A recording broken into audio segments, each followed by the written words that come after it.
Perumbavoor KSRTC സ്റ്റാൻഡിനോട് ചേർന്ന യാത്രാ fuels എന്ന പെട്രോൾ പമ്പിൽ നിന്നുള്ള വീഡിയോയാണിത്. KSRTC എന്തിനാണ് ഇത്തരത്തിൽ യാത്രാ ഫ്യൂവൽസ് എന്ന പേരിൽ കേരളത്തിലുടനീളം പെട്രോൾ പമ്പുകൾ ആരംഭിച്ചിരിക്കുന്നത്?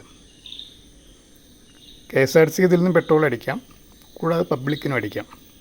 എന്നാൽ ആ കാരണം മാത്രമല്ല ഇത് ആരംഭിക്കാനുള്ള ചേതോവികാരം.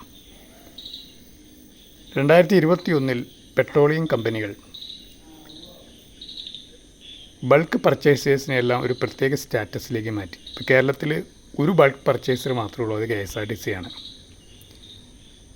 സാധാരണ ഡീസലിന് 94 രൂപ ഉള്ളപ്പോൾ ബൾക്ക് പർച്ചേസിന് 122 കൊടുക്കണം. നമുക്കറിയാം KSRTC പണ്ടേ നഷ്ടത്തിൽ പോകുന്നൊരു സ്ഥാപനമാണ്. ഇതൊരു പബ്ലിക് ട്രാൻസ്പോർട്ടാണ്. ഇതൊന്നും പരിഗണിക്കാതെ ശരിക്കും കുറച്ച് കൊടുക്കേണ്ട സമയത്ത് 30 രൂപയോളം കൂട്ടിക്കൊടുക്കുന്നൊരു സമീപനം പെട്രോളിയം കമ്പനികളുടെ ഭാഗത്തു നിന്നുണ്ടായപ്പോഴാണ് സർക്കാർ ഇതിനെ മറികടക്കാൻ വേണ്ടി സ്റ്റേറ്റിലുടനീളം പെട്രോൾ പമ്പുകൾ ആരംഭിക്കാൻ തീരുമാനിച്ചത്. അങ്ങനെ ആരംഭിച്ച് ആദ്യത്തെ ഫേസിൽ, അതായത് 2021 സർക്കാർ പുതിയ സർക്കാർ വന്ന ഉടനെ തന്നെ ആരംഭിച്ച 8 പെട്രോൾ പമ്പുകളാണ്. കിളിമാനൂർ, ചടയമംഗലം, ചേർത്തല, ചാലക്കുടി, മൂന്നാർ, മൂവാറ്റുപുഴ, കോഴിക്കോട്. സെക്കൻഡ് ഫേസിൽ ആരംഭിച്ചിരിക്കുന്നത് മാവേലിക്കര, നോർത്ത് പറവൂർ, തൃശ്ശൂർ, ഗുരുവായൂർ, വികാസ് ഭവൻ, പൊൻകുന്നം. ഇത് തേർഡ് ഫേസാണ് ഇവിടെ ഇപ്പോൾ പെരുമ്പാവൂരിൽ ആരംഭിച്ചിരിക്കുന്നത്.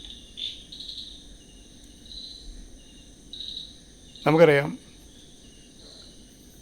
കലർപ്പില്ലാത്തതും അതുപോലെ ശുദ്ധമായ പെട്രോൾ ലഭിക്കുന്ന ഒരു സ്ഥലമാണ് ഇത്തരത്തിലുള്ള പെട്രോൾ പമ്പുകൾ. പലർക്കും ഇതിനെക്കുറിച്ച് ഒരു ധാരണയില്ലാത്തതുകൊണ്ടാണ് ഞാൻ ഈ വീഡിയോ ചെയ്യാനുള്ള കാരണം. KSRTC പൊതുമേഖലയിലുള്ള ഒരു സ്ഥാപനമാണ്. ഇൻഡർസ്റ്റേറ്റ് സർവീസുകൾ നമ്മൾ ഏറ്റവും അധികം ആശ്രയിക്കുന്ന KSRTC ആണ്. ഇപ്പോൾ ബാംഗ്ലൂർക്ക് നമുക്ക് തുലവും കുറഞ്ഞ നിരക്കിൽ പോവാം. അതേസമയം സ്വകാര്യ ബസ്സുകൾ ഓണത്തിനും ക്രിസ്മസിനും 6 ഇരട്ടി വരെ, ഇപ്പം തന്നെ അറിയാം, ഓണം എടുക്കുമ്പോൾ എത്ര ഇരട്ടിയാണ് ഇത്തരത്തിലുള്ള പ്രൈവറ്റ് സർവീസുകൾ ഈടാക്കുന്നതെന്ന് പറയാൻ പറ്റില്ല.